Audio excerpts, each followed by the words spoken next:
til þess hvað hefur einkennt dvöl mína í Listaháskólanum hvað mest. Og ég fór að hugsa, og það var bara, ég vann sem æskulýðsfulltrúi Neskirkju nánast allan þennan tíma. Og þá fór ég að velta fyrir mér, hvað ætli maður geti gert þá? En ég var svo heppin að það fékk ég að vinna með honum Steingrími Þórhallssyni og hann akkúrat tónskáld.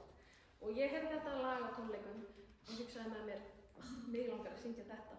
Steini var svo góður að leyfa mér að flytja þetta fyrir ykkur hér. En það Fiskætusálmur eftir Steingrím Þórhallsson og ljóðið eftir Hallgrím Pétursson. Og þó svo maðurinn sé kannski öllu þekktastur fyrir það að hafa samið Passíusálmana, þá var maðurinn nokk fyndinn líka.